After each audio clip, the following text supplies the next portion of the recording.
Hello, students. Welcome to Easy Elimu Learning Simplified. I am your teacher, Mr. Stanley Ombogo. So, dear students, once again, I believe that you are doing great wherever you're watching from. And again, thank you for joining us. So, in this video, I'd like us to look at substitution in writing. Substitution in writing. So, in writing, substitution refers to the replacement of a word with other words so as to avoid unnecessary repetition. And again, there is another word there, repetition. So repetition is just the recurrence of maybe a word in a sentence. That is based on what we are learning about. That is substitution in writing. So I want us to study the two sentences that we have here. So the sentences are the same. They mean the same thing, but there is what I want us to look at. So the boys ate the meat, but the boys did not like the meat. So that is our first sentence. Then the second sentence, the boys ate the meat, but they did not like it. The boys ate the meat, but they did not like it. So there is something about the two sentences. In the first sentence,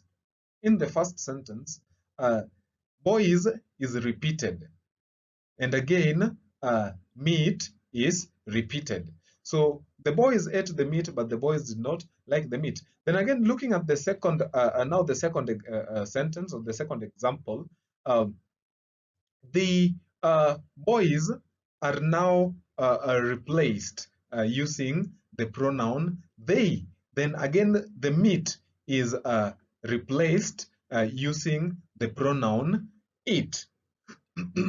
So in the two examples, the sentences mean the same thing, but the pronouns like they and it have been used to avoid unnecessary repetition. So basically, that is what we call substitution in writing, dear students. So there are a number of ways in which we can, substitute or we can, avoid unnecessary repetition in our sentences or maybe in our when we make speeches. So substitution, number one, can be done using personal pronouns. What are personal pronouns? So first of all, before we look at some of the personal pronouns, remember a pronoun is a word that is used in place or instead of a noun. So if maybe I have a sentence that is an example in a sentence, John did not go home. John did not go home. So the noun that we have in that sentence is John. So it is a name of a person. So if we are to, remove John and replace it with the pronoun, then we will have a new sentence that will read, he did not go home. He did not go home. So he is a pronoun that has been used to, that has been used, sorry, instead of the noun that is John. So the personal pronouns that we have are pronouns like he, she, it, they, theirs, and so on. So these pronouns, dear students, can be used in substitution. Again, if you look at the example that we have here, David saw the money and David picked the money. I'm repeating, David saw the money and David picked the money. So the second sentence that we have is, David saw the money and he picked it. So we have used the pronoun he instead of, repeating the name David. And again, we have used the pronoun it uh, instead of using money again, to avoid repetition. So you can see that as indicated. And another way to avoid unnecessary repetition in sentences and speeches is a substitution using the form of the verb to do. So the form of the verb to do, these are auxiliary verbs. And again, remember, auxiliary verbs, to be specific, they are primary auxiliary verbs.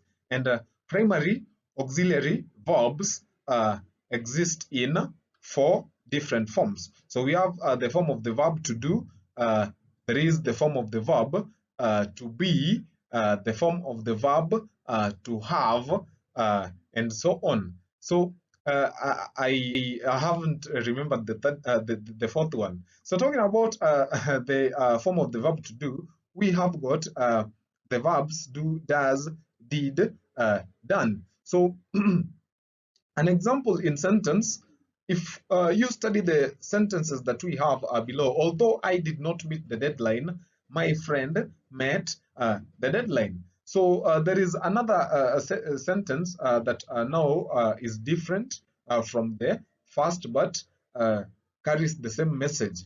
Although I did not meet the deadline, my friend did. So in this case, the verb, that is the auxiliary verb in the form of the verb to do, that is did, has been used to that is to replace meeting the deadline, to avoid again a wordy sentence. So again, it is not good to be verbose in our speeches. So by using some of these methods, you can be having or giving a speech that is brief and precise. So we can also do substitution using so.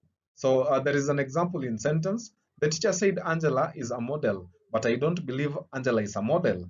So Angela is a model is repeated. So to avoid that repetition, we have a sentence that now reads, the teacher said Angela is a model, but I don't believe so. The teacher said Angela is a model, but I don't believe so. Again, so has been used to replace Angela is a model. And now the sentence is clear and direct. So, dear students, that brings us to the end of this session. And again, remember to keep it easy, Limu, always. Until next time, bye.